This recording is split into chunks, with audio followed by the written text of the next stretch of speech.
What's up friends, Chook here and welcome back to Bit Heroes. It's Thursday, it's capture rate day, let's get stuck right in and go for a Duobomz.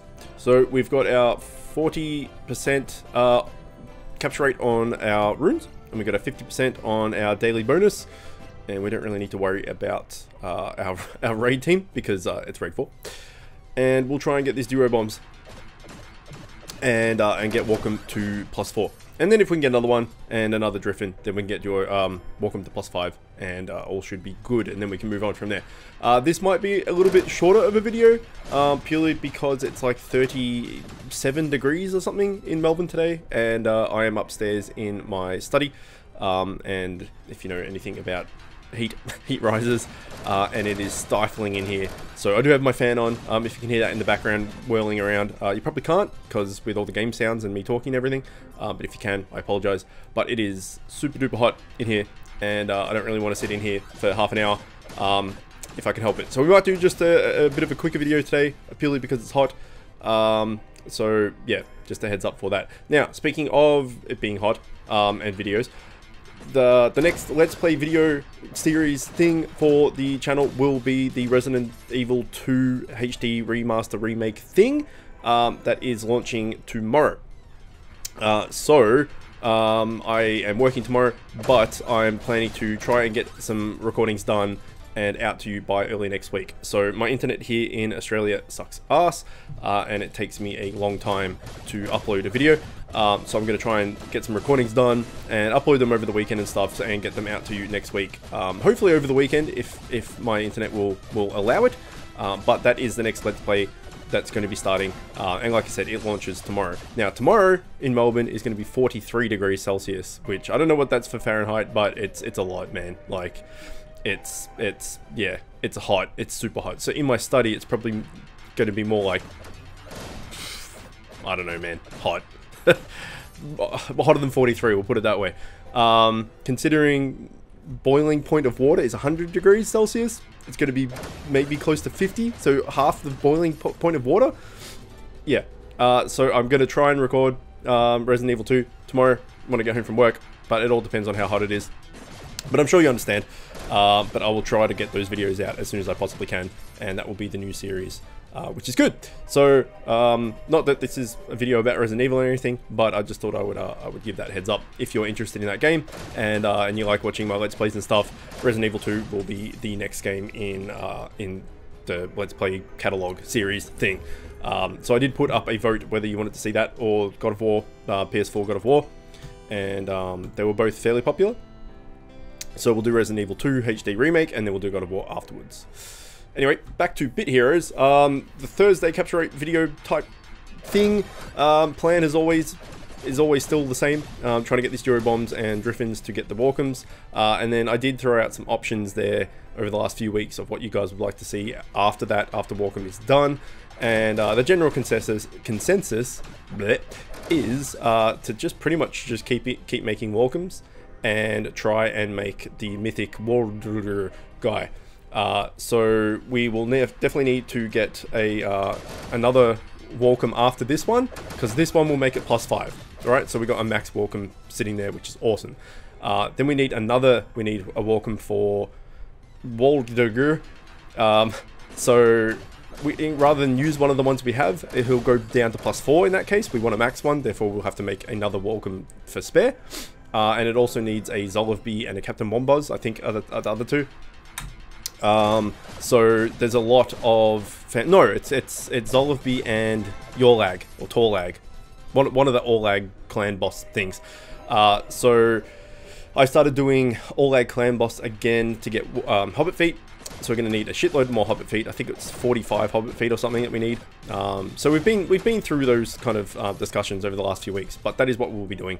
We'll be getting a 6th welcome, or effectively a +6 welcome, like a +5, and then an additional one, and then we'll work on Zolofby, and we'll work on the Torlag, I think it is, through Hobbit feet and stuff, through World Boss, just as I do World Boss off camera and stuff, and on Sunday item finds, I guess.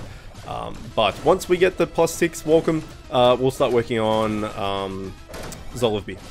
So that's the plan for the foreseeable future for Thursday Undefined, Thursday capture rate, I should say. Whether tier 10 comes soon or not, I'm guessing it's not too far away. The way I gauge it usually is that normally I get towards maxing out each tier in legendaries or sets or mythics or whatever it be when that tier finishes and a new one comes out. So for instance, tier 8, raid 5, I managed to get 3 parts of the set for that, or I think it was 3 parts of the set for that, and a mythic, main hand, and some legendaries and all, and I was basically tapped down on TS for tier 8, and shortly after I did that, tier 9 and raid 6 came out. I'm reaching that point again with tier 9 raid 6. I've only got one more piece, my offhand, to go until I reach max TS for tier 9. And then I can start working on the sets and stuff. So going off that kind of gauge type thing, I wouldn't think tier 10 and raid 7 is that far away.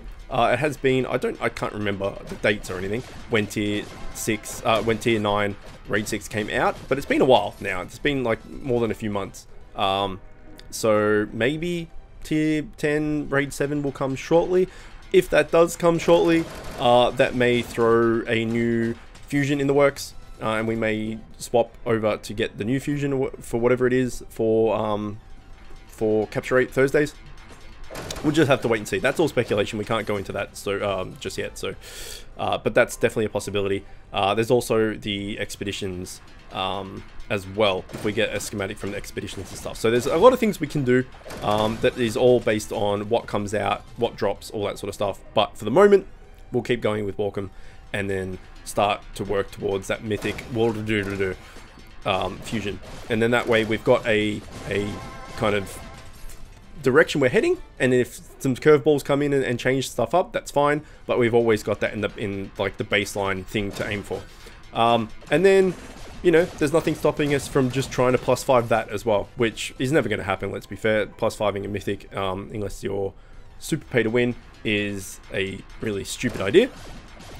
Well, it's not a stupid idea, but it's not an idea that's going to come to fruition anytime soon. Like, mythics are hard to fuse, man. We haven't even made one, and I'm just talking about +5ing it. So, but that's something we can always, you know, strive for. It is a good familiar, so yeah.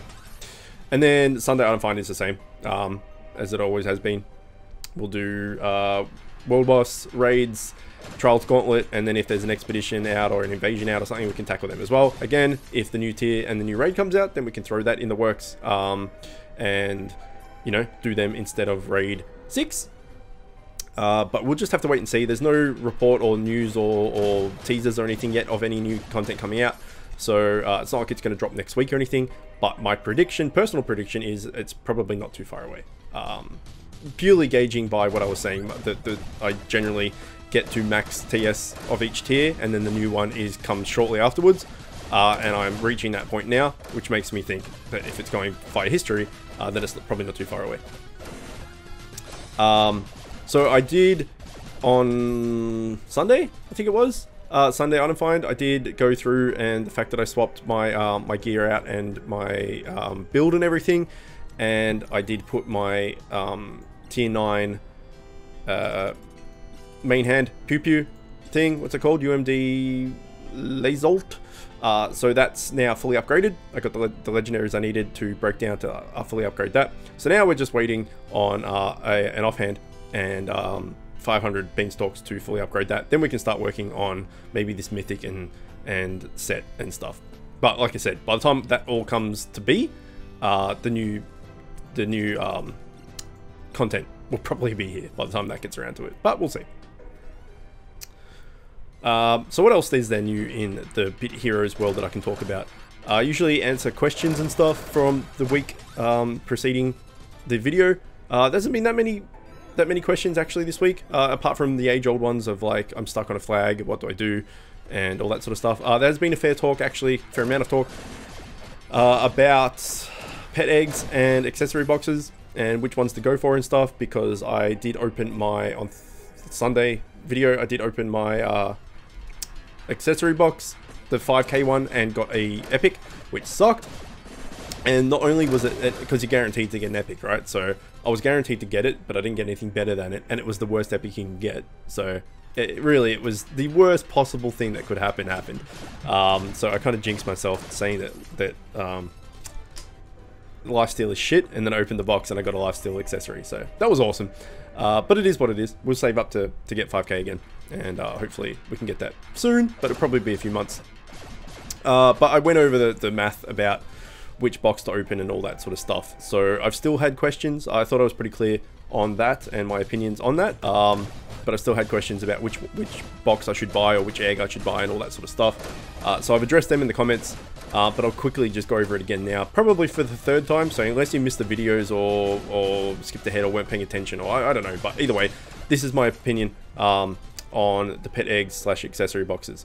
Save up, if you don't have a legendary, save up 5k and buy we'll talk about accessory boxes because that's what I was going for. So say you're looking for an offensive accessory box, I would save up for the 5k one, because you have a 21.3, I think it was, over 20% chance of getting a legendary.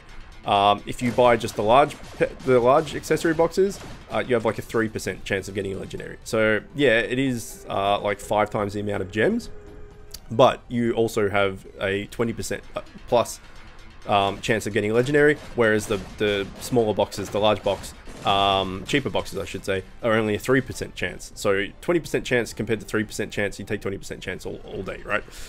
Even if you bought 5, because the large boxes cost 1,000, the hyper massive ones cost 5,000. So you can buy 5 boxes for the same price, but you're still having 5 boxes at 3% chance. So every box you open, you've got a 3% chance of getting legendary. Whereas if you save up for the big one, yeah, you only get the 5 accessories, but you have a 20% chance of one of those legendaries, one of those accessories being a legendary.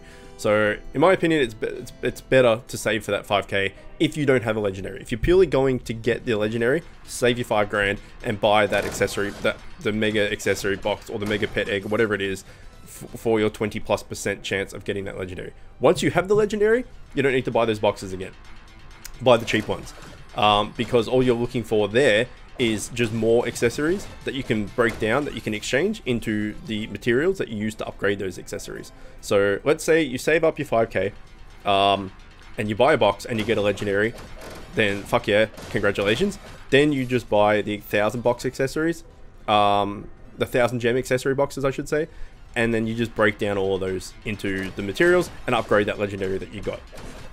So spend the 5k to get the legendary, then spend the lesser amount to just get as many accessories as you can, no matter what tier they are, and then break them all down. And you never know, buying those cheaper ones to get the materials to upgrade your legendary, you might get another legendary, you might be lucky and get one that's in that 3% bracket.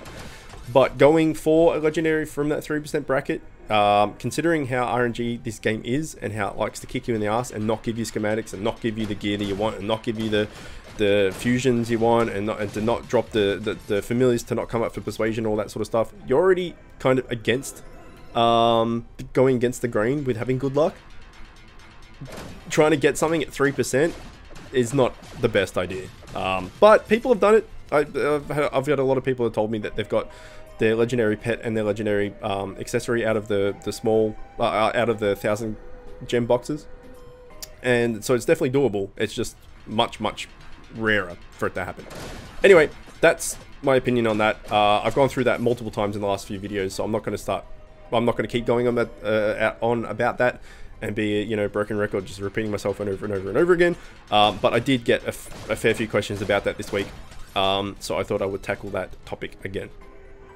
So yeah, buy the 5k box, get your legendary, and then just buy the cheaper boxes to get the materials, to get the accessories to break down to get the materials. That's basically it. Same thing for egg. Pet eggs. Exact same process. And another question that I always get is schematics related. Where do I find this schematic? Why won't it drop, etc. And I've gone over that a million times. I've got a video on schematics and how to get, well, I've got a video that goes over Duobomz, Korgs, and Wembo, which are the first 3 legendary familiars of each type, tank, DPS, and healer, that I recommend getting as soon as possible. And I've got a video about all 3 of those what they're all made up of, so what the fusions are and where to find each familiar that goes in towards making them. So I've got that video that's on the channel. If I remember, I'll put a link in the description, but otherwise you can just look it up. And I go through the step-by-step where all those familiars that go into each of those fusions are found, and where you can find the schematics. So basically, if you're looking for any schematic, they can be found in any dungeon or raid where a familiar that goes towards that schematic can be found. So let's take Wembo for instance, as he is the healer that I recommend getting early, like your first legendary healer. So he has Driffin. Driffin goes towards making Wembo, so you can find the Wembo schematic in raid 2 because that's where Driffin is. He has Wardy that goes in towards making Wembo, so you can find the Wembo schematic in the Wardy dungeon.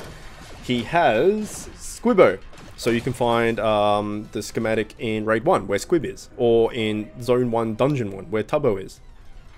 He also has, what's the other thing that goes into Wembo? I can't even think off the top of my head. Squibbo, Wardy, and Gem and Jeb, I think it is.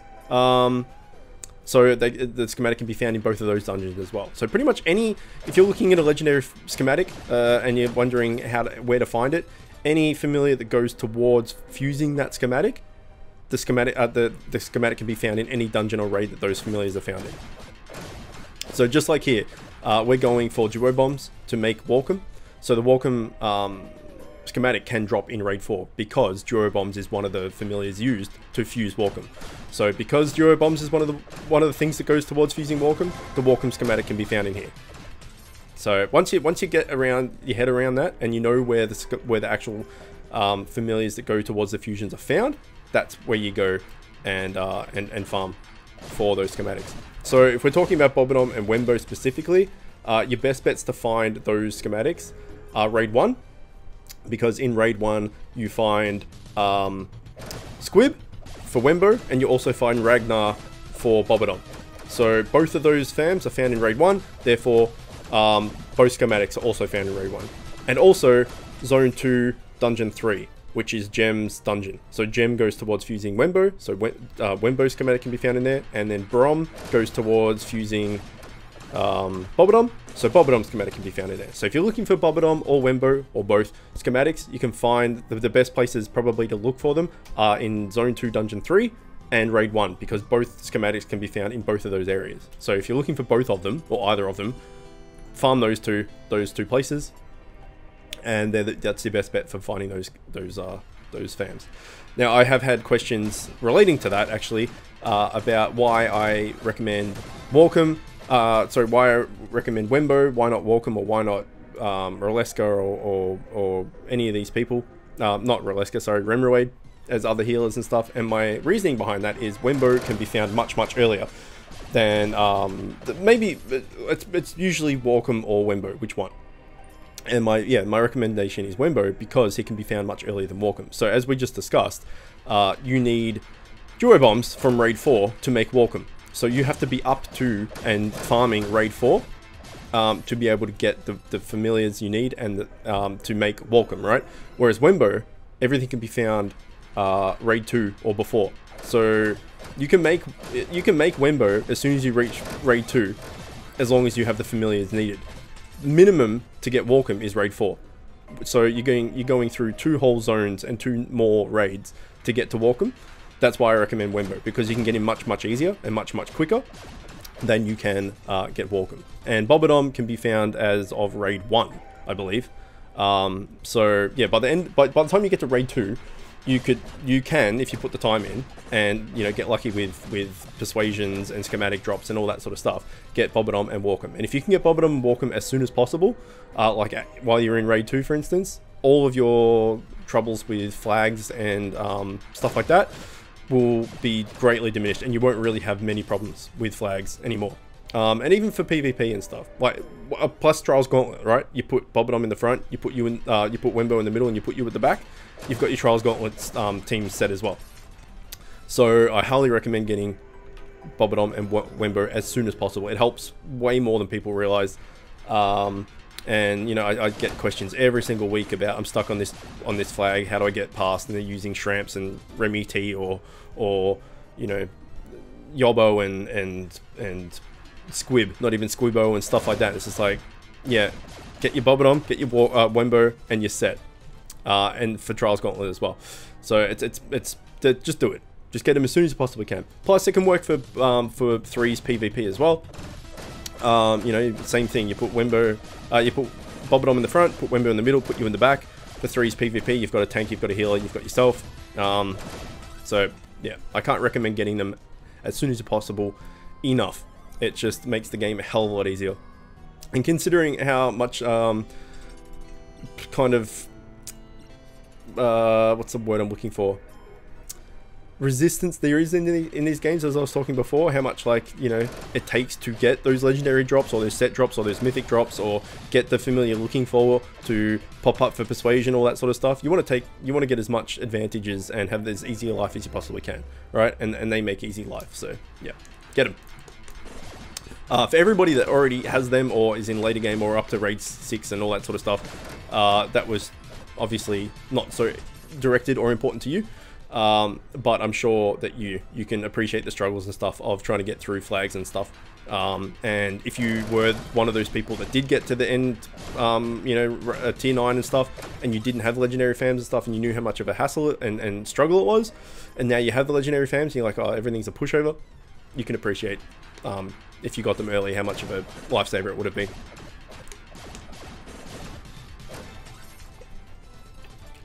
My god, it's hot. So, I think on that topic, we will finish up after this raid. I'm going to go downstairs and sit under the fan. But, yet again, Duobomz eludes us. So, I've been across all boards, actually. I've had pretty bad luck. I would say the last month, maybe. I haven't had much luck in getting drops, even just legendaries to break down for materials, so I can upgrade to tier 9. Like we were talking about before, like maxing out the weapon and getting the offhand and all that sort of stuff. I just haven't had any legendary drops, let alone sets or mythics or anything like that. But just plain old legendaries to break down into the beanstalks. Haven't had much luck, and I have had absolutely terrible luck with familiars. Not only the familiars that I need popping up, so like Duobomz or Driffin, just any familiars. Like, I just haven't had many familiars pop up for persuasion at all in the last month, and I haven't had many gear drops either. So this last month has been pretty frustrating for me personally. I've had a really dry spell.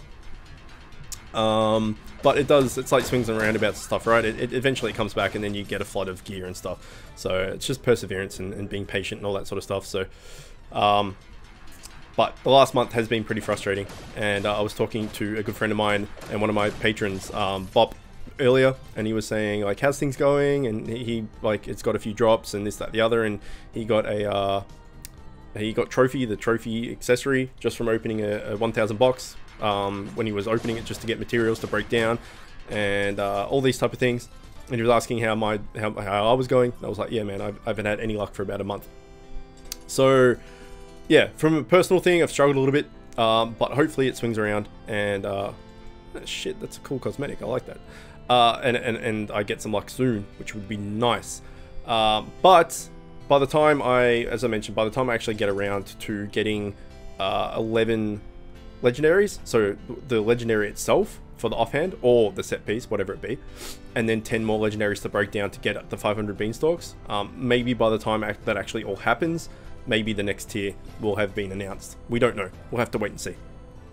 But there is another Thursday done, and a bit of more kind of a bit of repetitive information and opinions on boxes and fusions.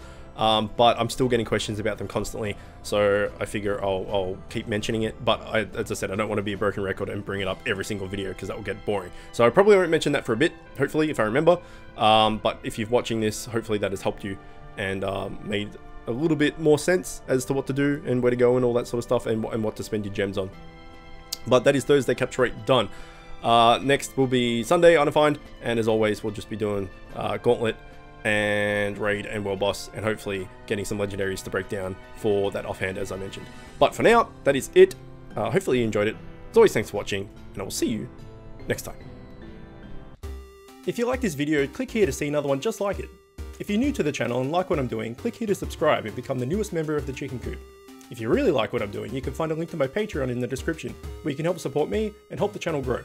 You'll also find a link to the channel's Discord server where you can chat with me and other members of the Chicken Coop. And don't forget to hit that notification bell.